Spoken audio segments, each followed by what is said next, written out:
Welcome to Sportsified News. I'm Berlin, and yesterday was the MLB Trade Deadline. There were a lot of deals that went on, and a record 10 All-Stars were dealed before the 4 p.m. deadline. There were some notable players that didn't get traded. There were a lot of trades, especially by the Cubs, so I'm going to go over it all in today's video. Let's get into it.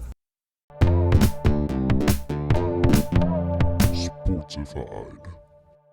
So starting off with the notable players that did not get traded, I'm starting off with the big one, Rocky shortstop Trevor Story, also right-handed pitchers German Marquez and John Gray. So the Rockies are going into a full rebuild mode, as evidenced by their offseason trade of franchise cornerstone Nolan Arenado. It was expected that they would trade shortstop Trevor Story, who is an impending free agent and an all-star, but they didn't come to a deal, and Trevor Story is not too happy about it. More notable non-deals is the Yankees first baseman Luke Voigt, Tigers second baseman and first baseman Jonathan Scope, and Pirates outfielder Brian Reynolds. Now onto the trades. I'm not going to list all of them, but just the main bigger ones. So starting off, the Rays acquired DH Nelson Cruz and Calvin Faucher, a right-hander, for Joe Ryan and Drew Stoutman, going back to the Twins. So the Twins got the Tampa Bay number 10 prospect and number 17 prospect for Nelson Cruz, who is a power hitter. He hits about 30 homers a year. Even though he's aging at 41 years old, he's still producing like that. It's a good ad for the Rays, who are hoping to make a big postseason push. The Padres acquired all-star second baseman and outfielder Adam Frazier and cash from the Pirates for shortstop Tucupita Marciano, the Padres' number 5 prospect, and 2 other fringe prospects. Now this is a great deal for the Padres, even though their lineup was already stacked, giving them that depth, especially with another all-star who can play pretty much anywhere in the outfield and second base in the infield. That's a really quality player for the Padres to add, and they're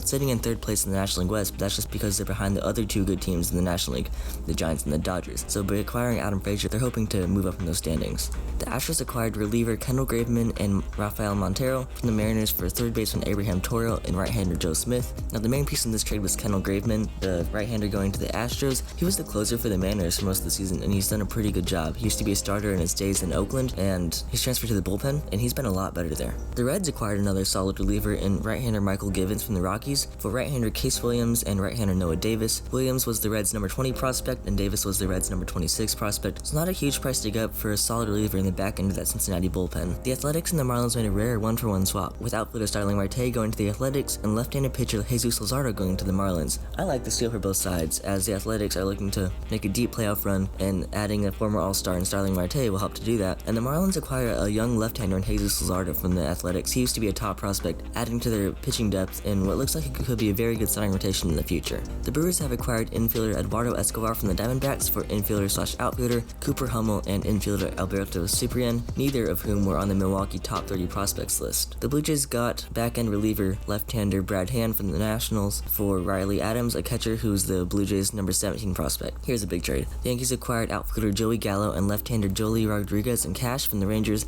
for shortstop Josh Smith, the former Yankees' number 14 prospect, second baseman Ezequiel Duran, who was 15, infielder/outfielder Trevor Hauver, who was the Yankees' 23rd prospect, and right-hander Glenn Otto, who was the Yankees' 28th prospect.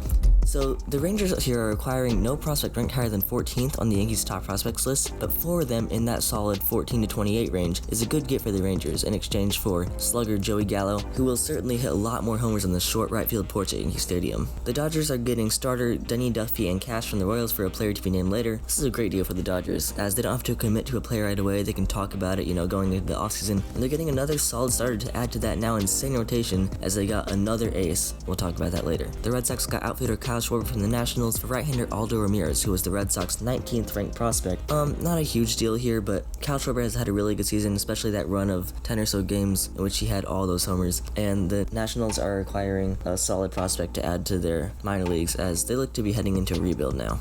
The Pirates acquired infielder/outfielder Michael Chavis from the Red Sox for left-hander Austin Davis, who was not ranked on the top 30 prospects list. This is a really good deal for the Pirates in my opinion, as I thought that any rebuilding team should have taken a chance on Michael Chavis from the Red Sox, as he's a first baseman, third baseman, left fielder, right fielder. He had a lot of potential. He was pretty high on the Red Sox prospect list. He just hasn't panned out in the MLB yet, so it's a good flyer to take Michael Chavis here, and not getting it much in return. The Braves acquired reliever Richard Rodriguez from the Pirates for right-hander Bryce Wilson and right-hander Ricky DeVito. Now Richard Rodriguez is a main piece in this trade, going to the Braves as a back-end reliever. The Braves, even though they're not doing very well in the National League East right now, they're looking to make a playoff push as they acquired some more outfielders like Adam Duvall and others. They only had to give up Bryce Wilson and Ricky DeVito in this trade to the Pirates, and the main piece there is Bryce Wilson, who was like their number 5 prospect at one point, and he's been doing okay in the MLB, but changes scenery could help them in Pittsburgh.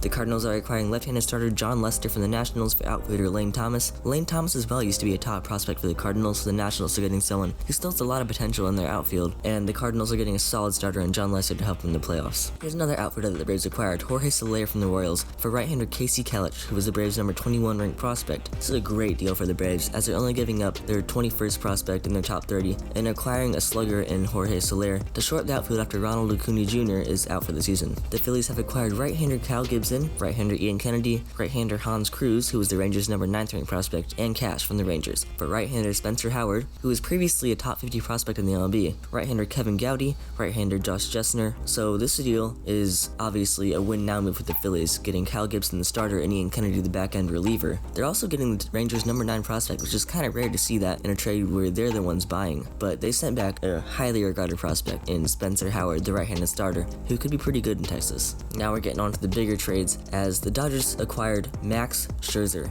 and shortstop Trea Turner from the Nationals for catcher Keibert Ruiz, right-hander Josiah Gray, right-hander Gerardo Carrillo, and outfielder Donovan Casey. So, the Dodgers rotation now is led by Walker Buehler, Clayton Kershaw, and Max Scherzer. That is an insane top 3, and they also added Trea Turner, which is kind of a weird fit because they have Corey Seager at shortstop, although he will be a free agent after the season, but, one of them is going to have to play a different position. So I think Corey Seager can slide over to third base, and Trea Turner can play shortstop, or Turner can move over to second and Seager stays at shortstop. But anyways, the Dodgers are absolutely loaded now. But they did give up a big load of prospects to the Nationals to make this happen, as Keibert Ruiz was their first-ranked prospect in the system, and Josiah Gray was their second. Both have huge potential and could be potential cornerstones for the Nationals to go along with Juan Soto. The Blue Jays got right-hander Jose Berrios from the Twins for shortstop/outfielder Austin Martin and right-hander Simeon Woods Richardson. So in my opinion, Berrios he's an ace, right? But he's not one of the top-end aces in the league. He's a really good pitcher, and on a seriously contending team, I think he'd be a very, very good number 2. But in my opinion, the Blue Jays gave up way too much. Not way too much, but a very big load of prospects to get Jose Berrios, as Austin Martin was their second-ranked prospect in 16 in the MLB, and Simeon Woods Richardson is the Blue Jays' number 4 prospect in their deep system. Austin Martin was also the 5th pick in the 2020 draft, and so he hasn't played much yet. And to send him out this early when he could have huge potential, I do get that they have Bo Bichette and Vladimir Guerrero Jr. in their infield, but Austin Martin is a big prospect to give up for Jose Berrios. So that's all for No, I'm just kidding. That is not all the trades. I did not mention the 8 Cubs trades that took place in all those trades. So yeah, I basically made a whole Cubs section. Cubs fans, I'm sorry, I know how hard this is. I'm a Tigers fan. In 2017, we traded away Justin Verlander, JD Martinez, and Justin Upton at the deadline, and this is probably the most quality players that one team has sold off at the deadline since then.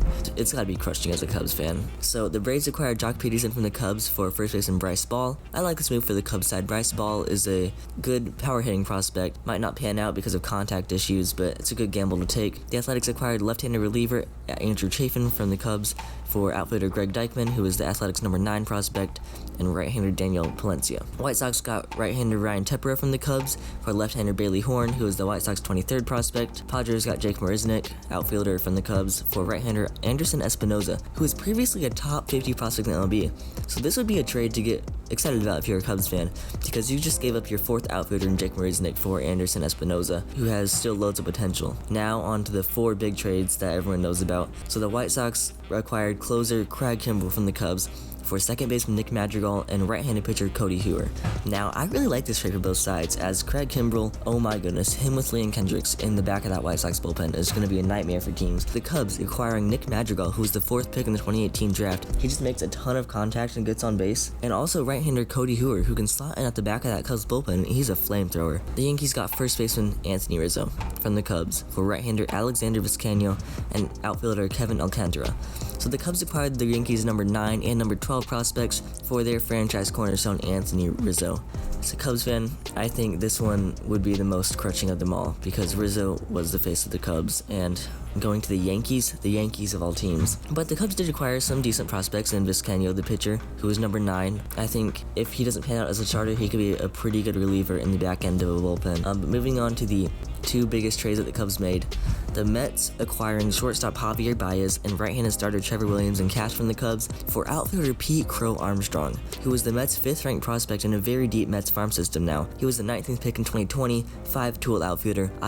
This is the trade I'd be most excited about if I was a Cubs fan, because Pete Crow-Armstrong is a really, really good prospect, and he could be manning the outfield for Wrigley in years to come. But giving up Javier Baez, one of the most fun players in the league to watch, it'll be really cool to see him and Francisco Lindor. Again, another weird fit because 2 shortstops like the Dodgers now have, but it'll work. Javier Baez has played second and third base before in his career, and matching him up with another really fun player to watch in Francisco Lindor, it's gonna be fun to watch the Mets games. Now, the last trade of the trade deadline, pretty much minutes before the 4 o'clock deadline, the Giants acquiring third baseman and outfielder Kris Bryant from the Cubs for outfielder Alexander Canario, who was the Giants' number 9 prospect, and right-hander Caleb Killian, who was the Giants' number 30 prospect. Not an overwhelming haul for the Cubs here, but Kris Bryant is going to be a free agent at the end of the year, so it's a rental deal for the Giants. But they're really making a push to contend now, as they're sitting first in the National League West above the Dodgers and the Padres. No one would have guessed at the beginning of the year. And getting Kris Bryant to probably play mostly left field, as they have Evan Longoria at third base. It's a big get for the Giants. They didn't have to give up too much. Their number 9 and number 30 prospect.